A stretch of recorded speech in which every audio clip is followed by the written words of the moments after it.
What did Nabi sallallahu alaihi wasallam do? What did he allowed his sahaba to do? How did he deal with that situation?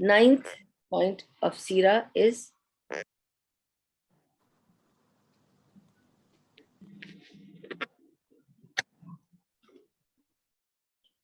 ninth part of Sira is